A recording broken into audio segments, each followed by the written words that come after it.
Welcome to Sports Geek, the podcast built for sports digital and sports business professionals.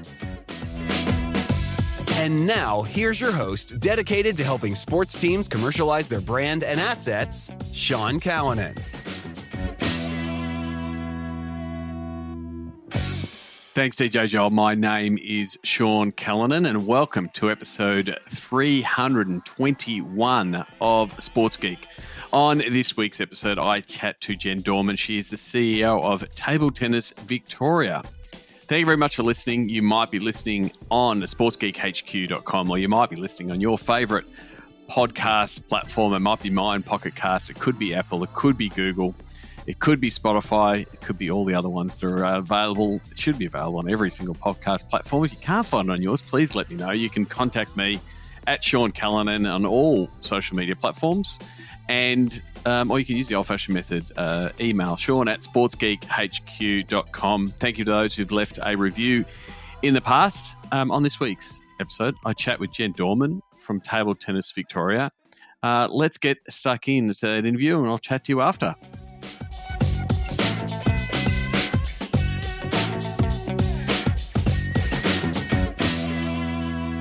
Very happy to welcome the CEO of Table Tennis Victoria, Jen Dohrmann. Welcome to the podcast. Thanks for having me, Sean. Great to see you today. Likewise. We've known each other for a long time, and you've had a lot of different roles in the world of sport. So it might take a little bit of a while to get through all the places that you've been to get to Table Tennis Victoria. But how did you get your start in the world of sports? Yeah, certainly. I think it was probably back at sort of Twitter meetups and things like that back in sort of 2012 and 2013 when I first got my illustrious job in sport, where I was working with Netball Australia as digital communications manager. I think that's where it all started for me. I did a communications degree at uni and knew that I wanted to work in sports. I actually did my year 10 work experience with the Hawthorn Football Club, my AFL club of choice, and loved it and was like, this is exactly the kind of work that I want to do.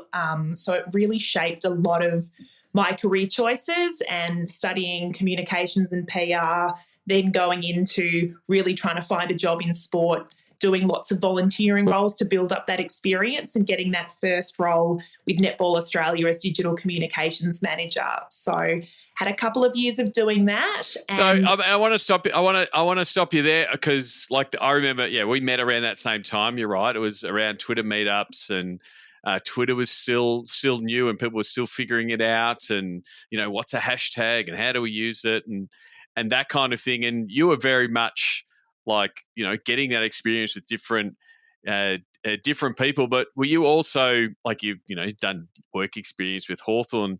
Did you have the bright, shiny thing in your eyes going, oh, I want to work for one of the big sports, one of the big leagues, and trying to figure that out?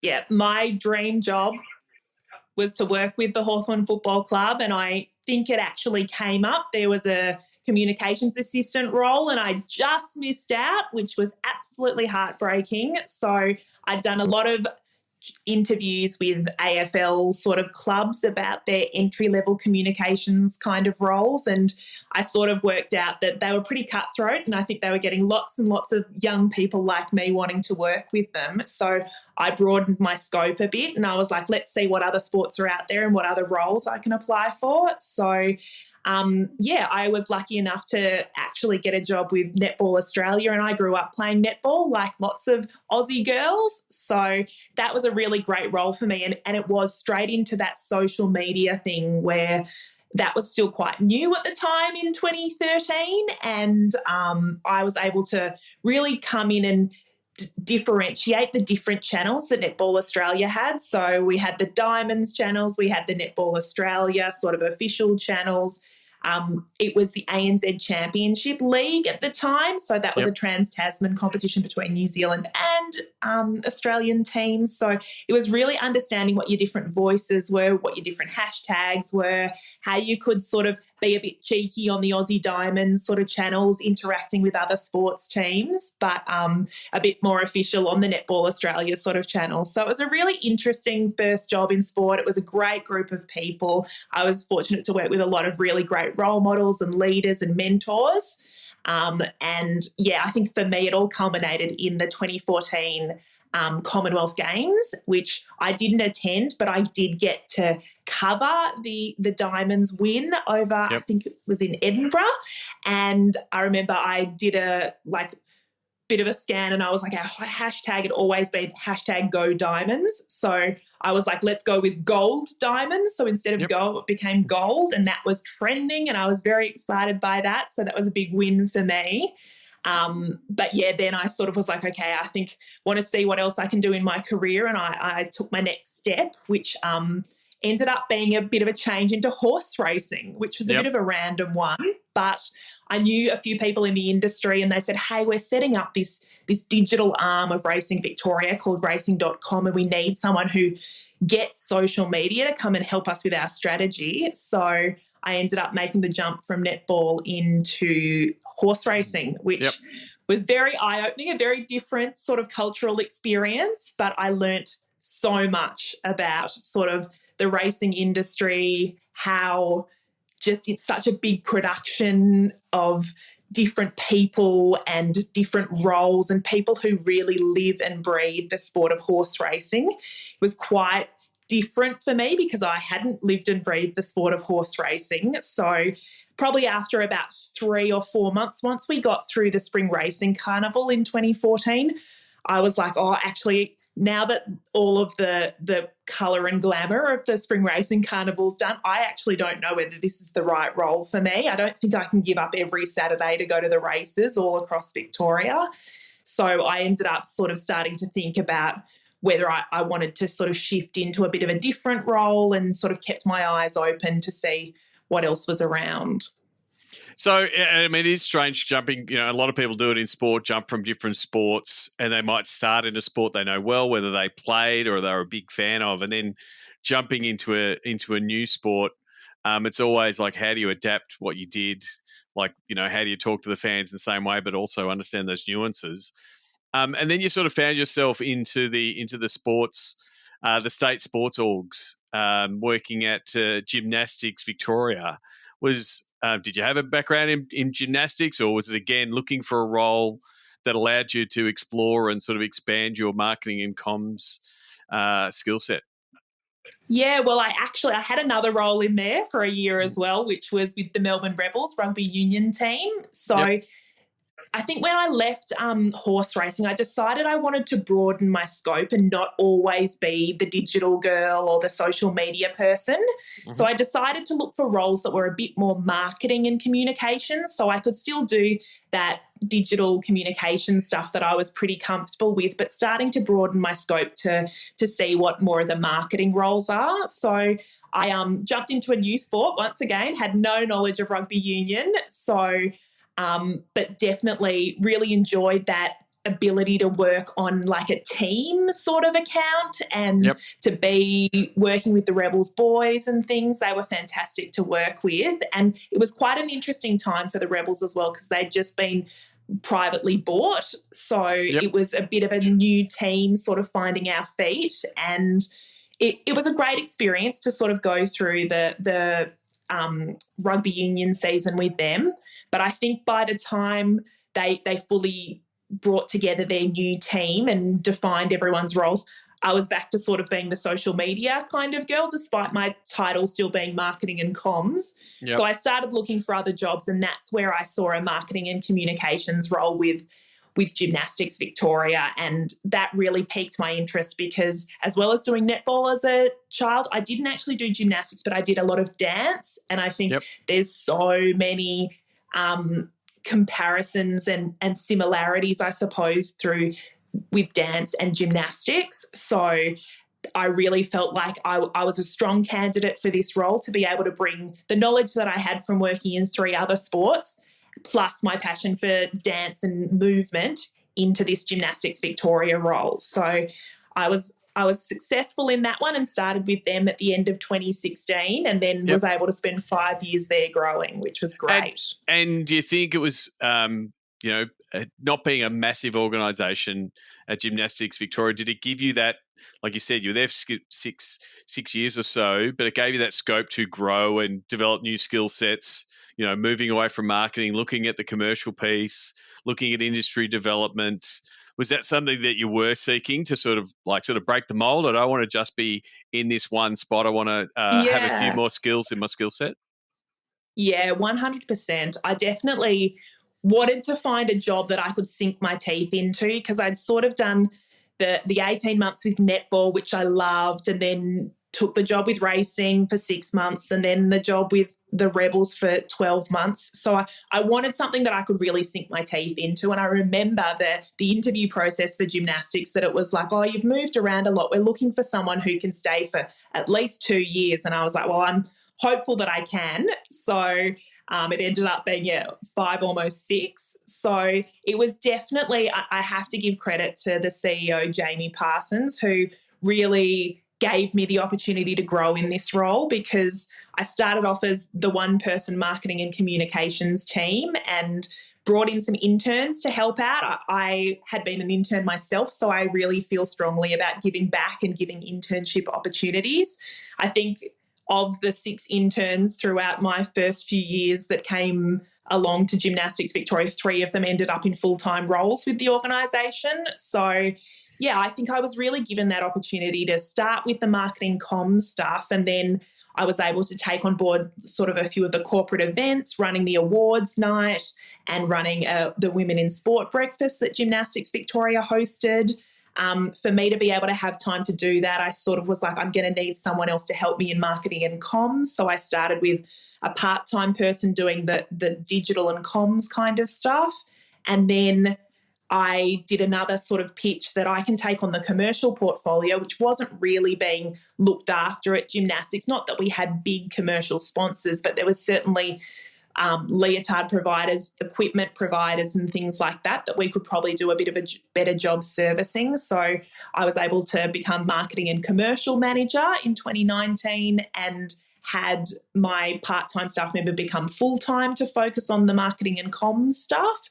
So I was able to grow in that sort of space. And then I think it really became looking at the management structure, and they'd identified that I could lead potentially a bit more than I was doing in my team of 2. So it was looking at sort of putting me in charge of the education department, which is where I ended up sort of managing and overseeing that industry development piece. So that was, a great experience. And I really have enjoyed the people management side of the job. Obviously, I like getting my hands dirty and doing the grunt work. But, gymnastics provided me the opportunity to start to manage sort of a team of 4 underneath me, as opposed to just the one marketing and comms person. So, I was really able to develop and spread my wings and sort of could sit in that executive management team, and the CEO might take a few days of leave and I might get the acting CEO role. So it was really great for my own personal and professional development to do that. And actually, thanks to the CEO, Jamie, he put me forward for the Women's Sport Australia mentoring program, which was how I first got involved with Women's Sport Australia, and then was subsequently invited to join the board. So there's just so much that I'm grateful for from that Gymnastics Victoria period of my life, because I was then given the confidence to apply for my CEO role with Table Tennis Victoria, which I've now been in for 12 months. And it's certainly drawing on all the different sports that I've worked in and how I can bring little pieces of knowledge to the sport of table tennis, which hasn't had too much of a marketing commercial sort of lens put over it before. Well, that's true. Before we do jump into table tennis, I just want to just briefly mention Women's Sport Australia over your shoulder there, and being part of the mentor program and then being on the board. How much was that a really big part of your professional development and understanding, management and sort of making that leap from, manager to C-level and being part of an executive committee? It was enormous. Like, I think it's quite funny, the story that I'd done the mentoring program and sort of got approached saying, oh, would you consider coming on our board? We've got a vacancy at the moment. And 28-year-old Jen goes, oh, me?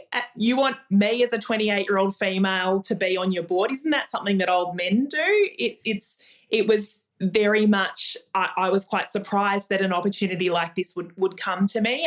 I thought perhaps maybe I'll look at being on the Hawks board one day, and it'll be good to sort of look at what that journey looks like. But yeah, to be able to be approached with this opportunity and to seize it and take it with two hands, it was absolutely incredible for me, for the people that I could learn from that already sat on the board, and also just that understanding of governance and pulling together papers and an AGM and a quorum and all of these governance words, which I'd sort of heard bandied around the office by the CEO or the executive manager or something like that, but I'd never really understood exactly what it meant. So it was, straight into that. And I've now had sort of 5.5 years on the board. So I had 3 years as a general sort of director.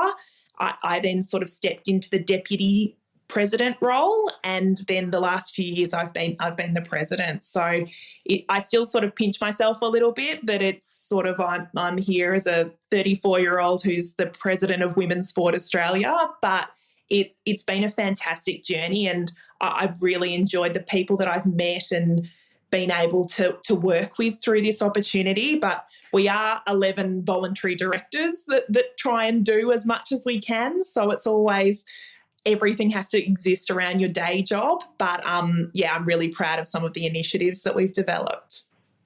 So for those who don't know, tell us a little bit about Women's Sport Australia. Why does it exist and why is it needed? Yep. So Women's Sport Australia, we are the peak independent body, sort of really working towards equity in sport for women and girls in Australia. So as I mentioned, we are 11 volunteer directors. So we don't have an executive staff. We don't really have a really constant funding model or anything like that. So a lot of it is us taking meetings and things like that out of hours to be able to try and really influence and advocate for gender equity within sport. So it's been really, really great to see all of the work that's been done over the last decade. And of course, there's been sports that have been championing women's sport for ages before this.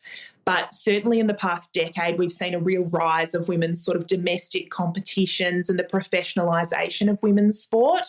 So there's still a lot that needs to happen to get the women up to sort of be comparable to the men, and semi-professional athletes versus professional athletes, and media coverage is a big one to sort of look at as well. But we as the board have sort of started to develop a few initiatives just to be able to shine a light on things like, when we see photos of women in sport, often they're airbrushed and posed as opposed to actually in action. So we've got a Women in Sport Photo Action Award competition, which just really champions those hard-hitting physical images of women playing sport. Similarly, we've just sort of really tried to unite a lot of the different groups that exist around that advocacy for women's sports space, and just make sure that we are coming together to share ideas and concepts, because here in Victoria, in Melbourne, we've got the Office for Women in Sport and Recreation who are really leading the way, but there's no reason that the people over in Perth and in Queensland and in South Australia shouldn't be learning from what they're doing and sharing ideas and resources. So it's been a great sort of journey for me to be on the board, and for the board to sort of really establish who we are and what we stand for. So I definitely encourage, if you want to find out a bit more about Women's Sport Australia, head to our website, and we'd love you to get involved. We've got a gender equity pledge, which is just a sign up just to say that you're keen to see a more equitable environment for women and girls in sport in Australia. And we've also got a membership, which is a free membership, but you get put onto our database and just told about what's going on in the women in sport space across Australia. Definitely rings true with my recent chat with Jess Smith and Angel City FC, and everything that they're doing to power equity for women around sport. And that's, they're a terrific model, and both also showing, that women's sport can deliver across multiple platforms and multiple channels and multiple revenue streams, because people do want to watch it and people do want to consume it and they do want to follow it. So really do appreciate that. Talking to you about your Table Tennis Victoria role, like your first CEO role. First of all, states at sport level, state sports organisations, are a beast into themselves because they're looking after everything locally, but then also reporting nationally. What's your main challenge, or what are you trying to tackle at Table Tennis Victoria right now? Yeah, it's definitely a really interesting federated sports structure that we work in across Australia. So, yeah, I think that there's every day is a different challenge, especially at Table Tennis Victoria. Probably our biggest challenges are around sort of resourcing and funding. So I am one of 3 full-time staff at Table Tennis Victoria. So we have a CEO who's me. We've got an events and clubs officer that looks after our events and sort of memberships and affiliate sort of communication. And then we've got a participation and marketing officer. So it's a small team. So we're all getting our hands dirty and really chipping in wherever we can. But I would say one of our biggest challenges for table tennis, especially coming off COVID, is that funding sort of model. Like those 2 years of 2020 and 2021 sort of hit all sports really, really hard. And that constant revenue that you were used to having come in through membership fees and events, just turning that tap off for a couple of years has definitely really challenged sports. And the Victorian government really came to the party and they really assisted. But I think it's now the challenge is for sports to be sustainable when the funding isn't there. So it's a big challenge around diversification of revenue. So I think that's why Table Tennis Victoria saw me as an attractive candidate to be able to come in with a bit of a marketing commercial sort of lens and think about ways that we can attract more participants to the sport so that we get more members, and also how can we actually go through and define our different commercial assets so that we can bring in some sponsorship dollars, hopefully. So from a commercial and a marketing point of view, like a participation-based sport is vastly different to, the high performance and the the sports fan-led, AFL, netball, rugby union, all these other sports that you'd had worked with. You've obviously had the experience of gymnastics because, again, table tennis doesn't have here's our big event where, millions of people are turning up to, like the Australian Open does. Yeah, exactly. You've got all of those different revenues are sort of like, we can, push them all up into this event, and that's where we put all our focus.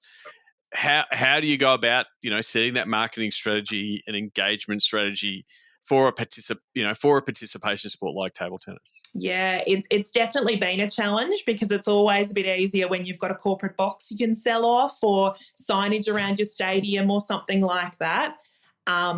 It's really been a bit of a deep dive into the sport of table tennis to just understand how it operates and what our point of difference is as a sport. And I've probably identified that, like, the sport of table tennis is one that everyone in Australia has played at some stage. So everyone's picked up a bat at some stage and had a hit with a mate, be it at their rumpus room or the beach house or a pub or an outdoor table or something like that. So there's definitely an affinity to the sport of table tennis that everyone likes to be their own sort of little champion of it. So I think that that's a real selling point, especially when I compare it to something like gymnastics where I worked previously, where there's a lot of, I could never do that, I'm not flexible enough or anything like that. When I speak about table tennis, everyone's like, I love table tennis, I play it all the time.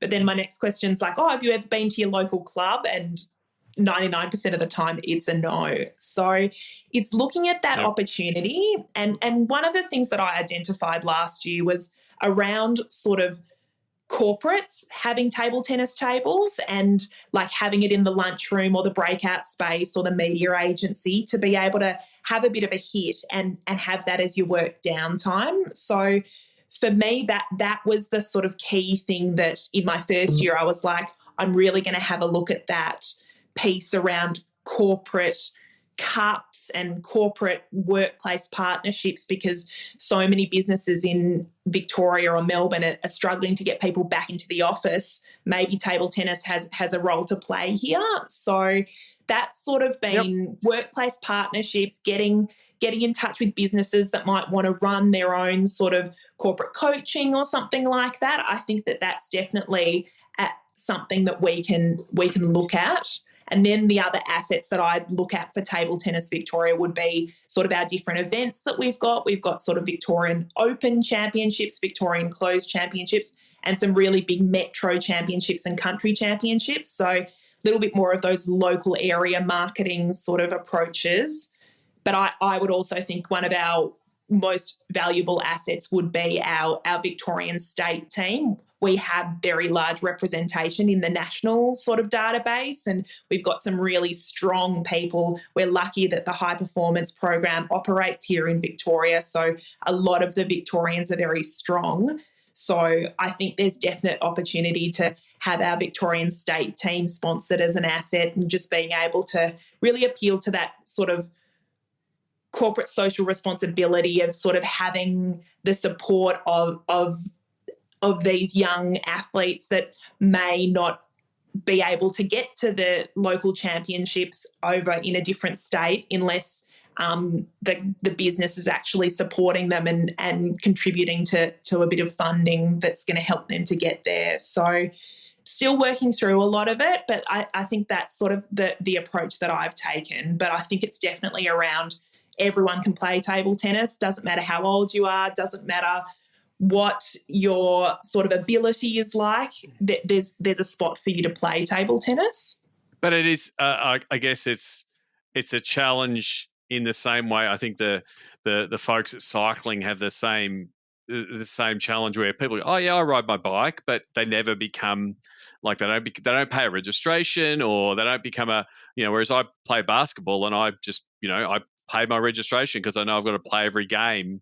Whereas with a sport that is casual of nature and allows you to play it wherever, like people might not get into organised competitions, and so that's where social competitions, or like you said, integrations into agencies. Hopefully, maybe a few more bars that have people booking a table become a way to commercialise. I think and the fact that people are looking for this more casual, less commitment type of sport where it's like, well, come along on a Thursday night and we're playing table tennis and it's in a semi-organized space. So I think our traditional views of sport are changing in that we're not just doing the Saturday 9 till 12. That's where we're blocking in our traditional sport. And I think table tennis has the opportunity to take advantage of that because it's portable and accessible, and like you said, you probably should do some warm-up, but you don't need a lot of warm-up to get started with your table tennis.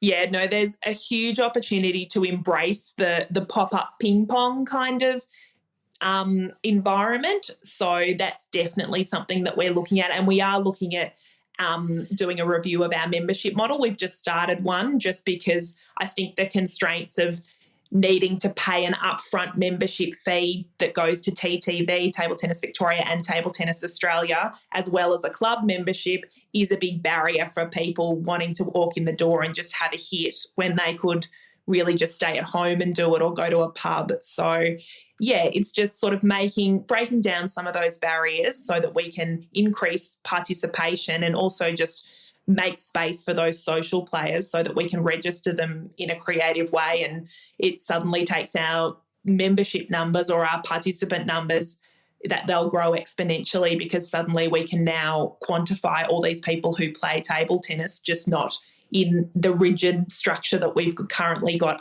in place at Table Tennis Victoria. Like you said, you've been in the role for now 12 months as a CEO. What have been some of your I guess insights? You're writing the Gen book and you're in the first year of table tennis. What have been some of your insights as a CEO in your first year? Yeah, I think it's been really important for me to just get out and about and meet our community. Not coming from the sport of table tennis. I think there's definitely been questions asked like, oh, well, who are you to lead our sport when you don't understand anything about it? So it's really been trying to get to as many competitions as possible, trying to get out and meet people at different affiliate club and association environments to just have those conversations and listen to people to understand where they think the sport of table tennis should be going and what help they want from us as the state body. That's definitely been a big learning lesson for me coming in. And I honestly think that's really been my approach for my entire first year in the sport. It's just, I don't want to come in and make sweeping changes. I just want to listen and then sit back and think about how we can start to make some changes and do things a little bit differently. But it's really been important to me to connect with our community. And an example would be that tomorrow I'm heading down to the Geelong Open. Next weekend, I'm doing a state umpires course. The weekend after, I'm doing a coaching course. So I think it's really important for me. Yes, I'm the CEO, but I want to immerse myself in the sport to understand where there are things that we could fix. Like I think potentially doing coaching and umpiring courses in person might be a bit of a barrier when we're servicing the whole of Victoria. So let's look at these courses that we've got and see if there's parts of it that can become online modules and things like that so that we can increase the number of umpires and coaches that we have across the state. So, yeah, but until I actually go through the process, who am I to make that decision? So that's sort of the approach that I've taken to everything. Terrific. You did touch on something that I did ask another guest, Matt Scriven, who's a CEO of Basketball Australia. A lot of sports will go and look for a CEO and go, oh, we need a table tennis person. Oh, we need a basketball person because we need a football person. Only a football person will know our sport. And you answered in your answer there. You've really just immersed yourself into the sport, but also brought your external experience to the role to sort of counteract that, because normally it's like, oh, but Jen, you don't know table tennis. We've been in table tennis for 50 years. This is how we've always done it. Is that something you've like? Has it been a little bit of a barrier, and that's sort of why you've gone that listen first, and I'm going to immerse myself in it strategy? Oh, definitely. I think there's certainly been a bit of but you don't know the sport of table tennis. You don't play it. So I actually do lessons now once a month because we operate out of MSAC. There are lots of coaches that train out of the centre. So I do my first Wednesday of the month lesson with Daisy. I wish I could do more, but when you're a small team, it's a bit hard to find the time to be doing table tennis lessons every week. But I'm glad to let everyone know I've just graduated to serving. My forehand and backhand are now good enough that I can focus on serving. So it's only taken about 8 months, but I've gotten there. So, yeah, I think it is important that, like I say to a lot of people, like I wasn't brought in to play the sport. I was brought in to run the sport. So I come in with a very different background, and especially gymnastics, high participation, female sport, quite commercially run clubs and businesses. So if I can bring some of that knowledge into the sport of table tennis, we're all going to be better for that. I also think it works quite nicely because the CEO of Table Tennis Australia, he is from the sport of table tennis. So he's got that really strong high performance focus and understands all of the events ins and outs, whereas I can bring in a bit of a different lens so that we can work together to increase the sport and increase the profile. Yep, and it is the balance is because especially when you are the outsider, you get to ask the question, why do you do it that way? But you've got to be careful not to do it and not offend people.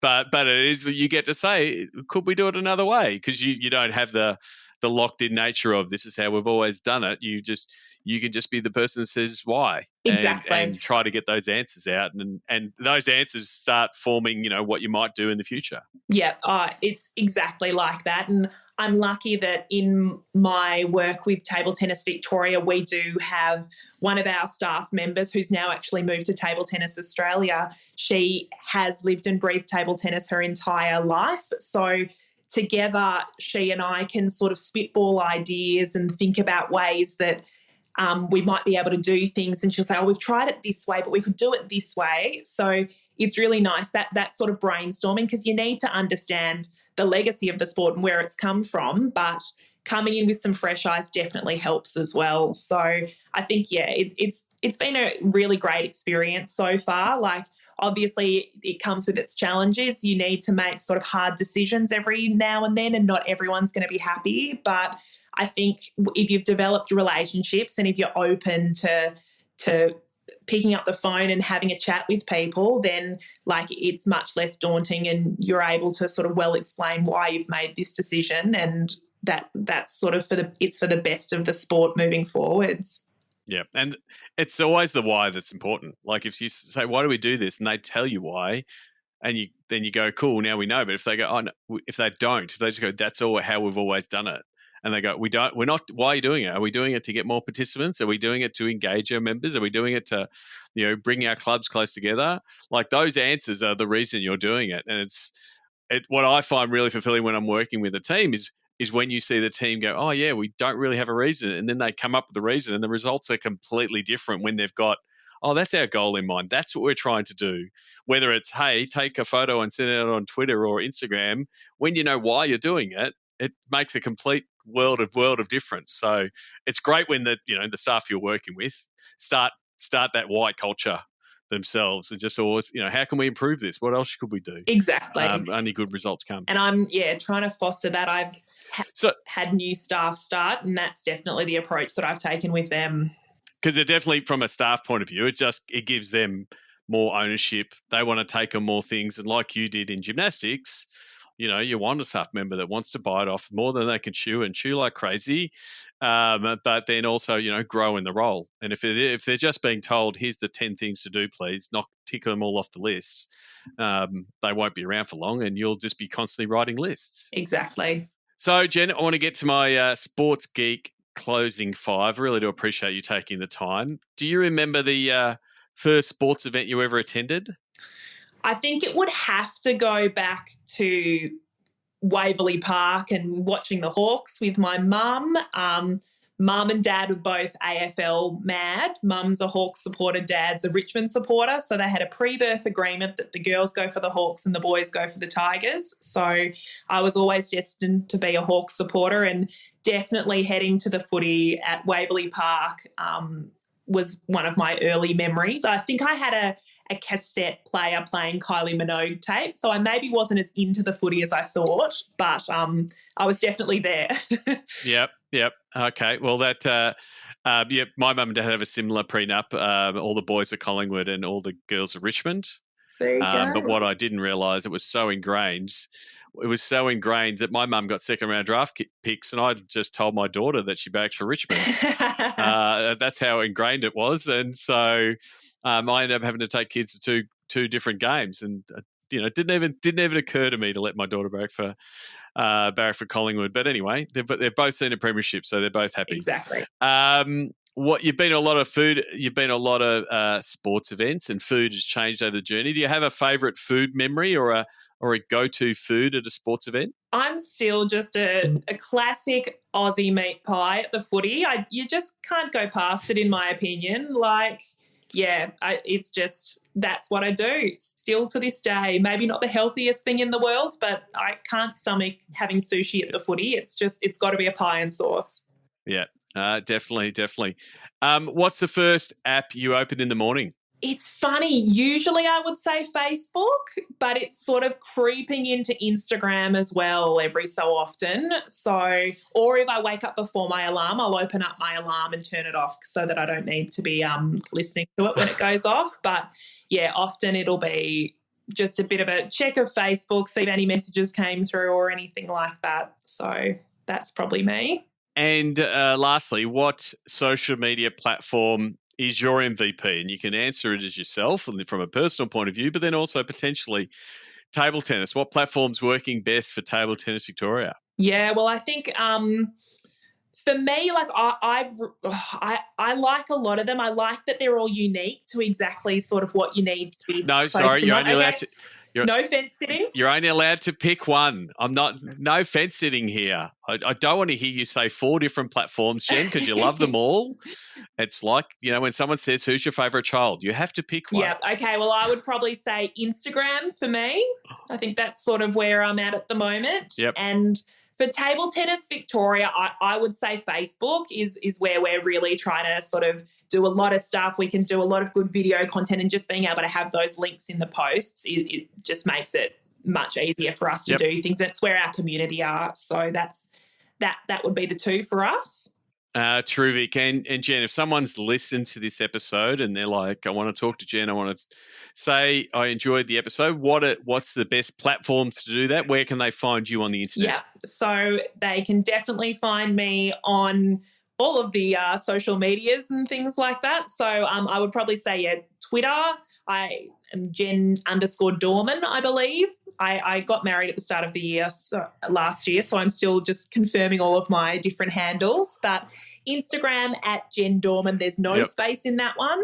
And then just on LinkedIn, I'd love to hear from you. I love sort of connecting with people that want to work in sport and hearing about their journey. So, yeah, Jen Dohrmann. I think I recently completed the AICD course on so I think I've got the GAICD after my name as well. So please feel free to connect with me. And if you want to learn anything more about Women's Sport Australia, we're across socials as Oz Women's Sport. And similarly, Table Tennis Victoria, Table Tennis Vic. So bit of a shout out for all of my different platforms there. There you go. No, you know when I've got a marketer on when you've listed 15 different channels in the outro. But really do appreciate it, Jen, coming on. I know we've rescheduled this a couple of times, but that's the world we live in. So appreciate it, and looking forward to catching up next time. But please connect with Jen on all of those different platforms. Thanks for coming on the podcast. Thanks so much, Sean. Why not book a Pick My Brain session with Sean Callanan?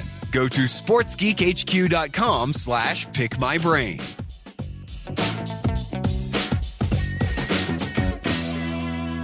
Thanks, DJ Joel, and thanks again to Jen Dohrmann. You can send her a tweet or a message, Jen Dohrmann, GEN_DOHRMANN on most platforms. And please check out Women's Sports Australia.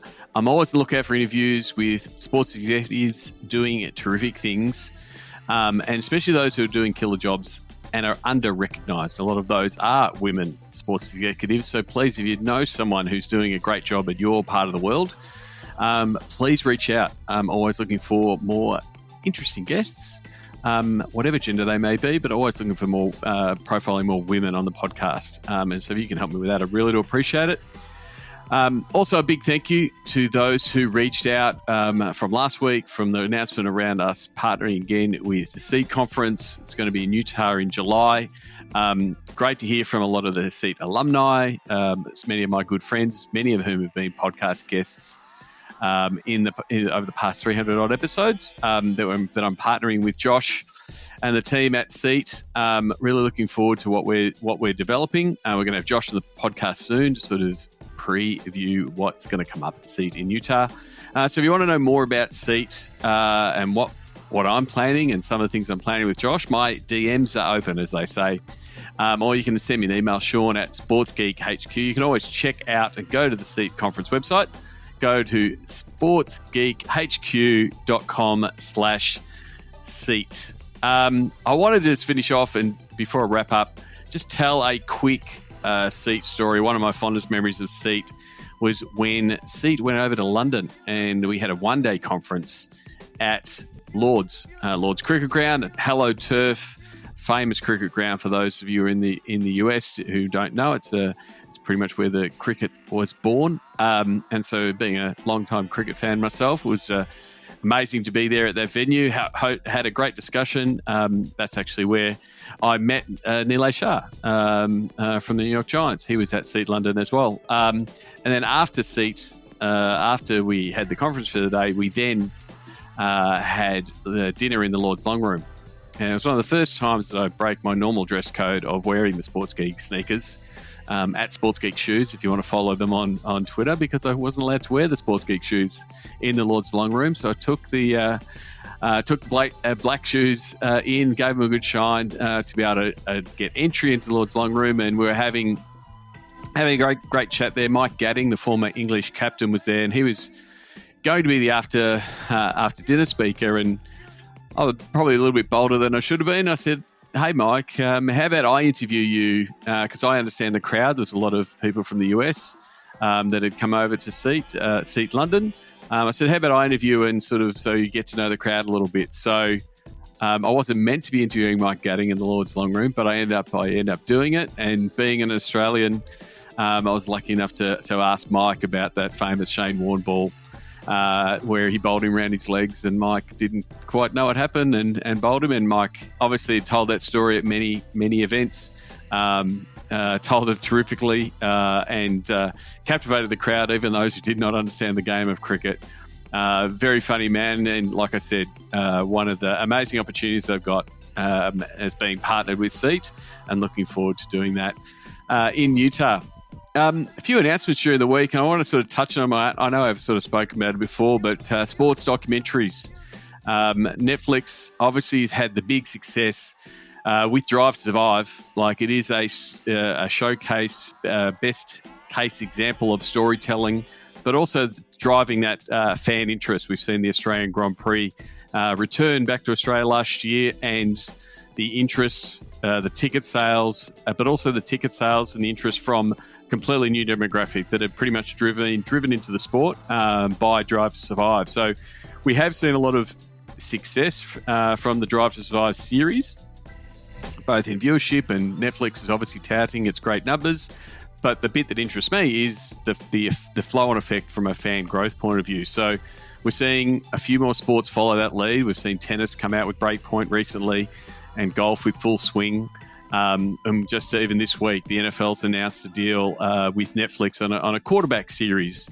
So all of these things, from my point of view, help with fan growth here in Australia. We've got Show Me the Money episode, the second season, or the second iteration of Show Me the Money, which sort of follows the AFL Trade Week, and is again quite fascinating deep dive to understand the behind the scenes of sport. I'm always looking at these with my digital to dollars lens, which starts with know your audience, and really it's sort of who you're developing these series for. Is it for your existing fans and bringing them closer, bringing them into that inner circle, or is it a fan growth? Is it how do you welcome in new fans? And from a storyteller's point of view, from a direction point of view, like, that brief is really important, because if you're building something that your fans know and there's a lot of inside knowledge and a lot of terms, then it makes it easier.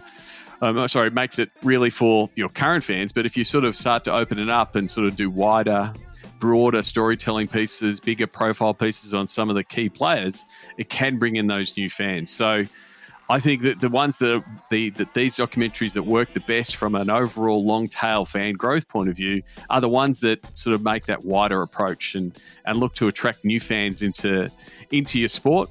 Look at content. Obviously, the main parts of the content are the actual documentary and the storytelling element, and being able to capture enough content, being able to try to frame some of what those storylines might be, but also not knowing what those storylines might be. So that's the challenge for those who are producing, capturing enough content, filtering that content down to get the right stories. And then the other, byproduct is the PR, the news, the aggregators, the people that report on what's in the documentary. They report like it is news, but it's really a documentary on something happened a year ago. So there's that extra lift and extra content engine that gets generated from a documentary. And then from a distribution, you really got the two. It's really the streamer, whether it is Netflix or in some cases here, Stan or Prime. They're the key distribution channel, but then you've also got that, what are those social cuts? How has it been delivered? Is there been a new episode? What are the social edits? Are they reels? Are there different things? How are they getting distributed? I think that's another thing that can help give it uplift. How are you seeding that content? Is it being seeded with the teams involved, with the athletes involved, with the properties involved?